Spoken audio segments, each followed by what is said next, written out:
Now let's start domain theory. आइए देखते हैं डोमेन थ्योरी क्या होती है। तो डोमेन थ्योरी को समझने के लिए सबसे पहले हम सपोज करते हैं एक पैरामैग्नेटिक मटेरियल है। अब पैरामैग्नेटिक मटेरियल को जब हम ऑब्जर्व करेंगे तो हम उसमें पाएंगे जो उसके डाइपोल हैं वो रैंडमली ओरिएंटेड होते हैं। मतलब कि कोई डाइपोल मूवमेंट इधर है, इसका कोई डाइपोल ऊपर है, कोई डाइपोल लेफ्ट की साइड है, कोई राइट की साइड है। मतलब रैंडमली अरेंजमेंट है डाइपोल्स का, जिसके वजह से जो इनका नेट डाइपोल मूवमेंट आएगा वो हो जाएगा ज़ीरो। ठीक है। अब क्या करते हैं, हम इस पैरामैग्नेटिक मटेरियल को हम एक एक्सटर्नल मैग्नेटिक फील्ड में प्लेस कर देते हैं। अब देखिए, जब हम इसे एक्सटर्नल मैग्नेटिक फील्ड के अंदर प्लेस करेंगे तब इसके जो डाइपोल्स हैं वो इसके मैग्नेटिक फील्ड लाइन के समान अलाइन हो जाएंगे। मतलब इसके मैग्नेटिक फील्ड की तरफ अलाइन हो जाएंगे इन the direction of magnetic field. But अब देखिए, जैसे कि कोई इसके डाइपोल जो है सारे के सारे डाइपोल रैंडम मूवमेंट कर रहे हैं। कोई डाइपोल इधर देख रहा है, कोई इधर है, कोई इधर है। तो मतलब हर एक डाइपोल में अलग अलग फोर्स लगाना पड़ेगा, तब जाके हम इसको रैंडमली से एक पर्टिकुलर डायरेक्शन में अलाइन कर पाएंगे। हम ऐसा कह सकते हैं जैसे कि ये ग्रुप ऑफ पीपल्स है। अब आपको इन सभी लोगों को एक सीधी लाइन में चलाना है, लेकिन सब लोग, कोई इधर चल रहा है, कोई उधर चल रहा है, कोई अलग अलग जगह पे चल रहा है।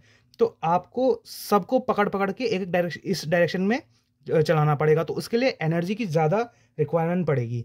तो इसके वजह से तो क्या होता है, जो पैरामैग्नेटिक मटेरियल होते हैं इसमें large magnetic field intensity required होती है इन सभी डाइपोल को अलाइन करने के लिए मैग्नेटिक फील्ड के डायरेक्शन पे।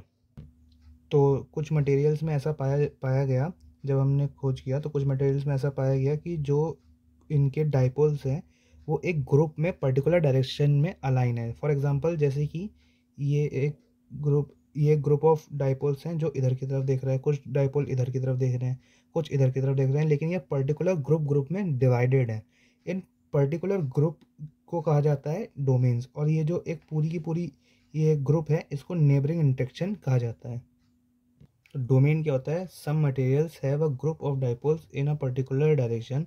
मतलब कुछ मटेरियल्स होते हैं जिनमें एक पर्टिकुलर ग्रुप असाइन होता है जिनके सभी डाइपोल जो है वो एक ही डायरेक्शन में देखते हैं। The group of dipole in particular direction this is called neighbouring interaction. जो ये एक तरफ देखते हैं ये नेबरिंग इंटरेक्शन की वजह से होता है, and the group is called domain.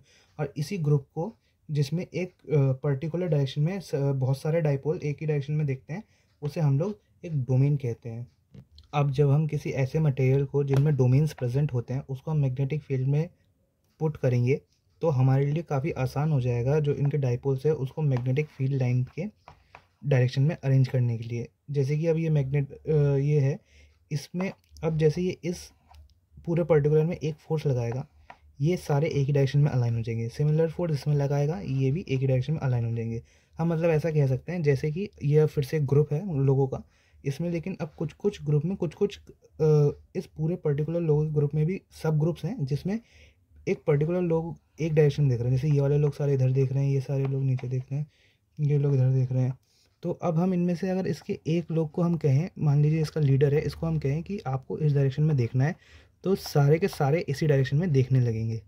तो इसलिए जब हम किसी ऐसे मटेरियल को जिनमें डोमेन होता है जिसमें नेबरिंग इंटरेक्शन होती है उसको हम मैग्नेटिक फील्ड में रखते हैं तो हमें less magnetic field intensity required होती है to align all the magnetic dipole in the direction of applied magnetic field. तो डोमेन थ्योरी क्या कहती है, according to domain theory those magnetic material which have neighbouring interaction in their domain they required less magnetic field intensity to align each dipole in the direction of applied magnetic field।